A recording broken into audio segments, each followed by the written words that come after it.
ਐਂ ਘੁਮਾ ਦੇ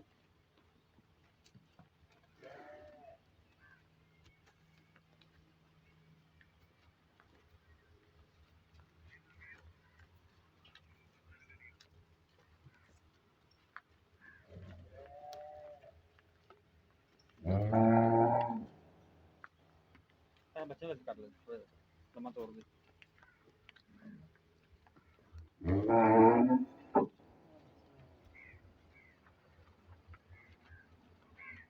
ਭਲੇ ਆ ਬੱਚਾ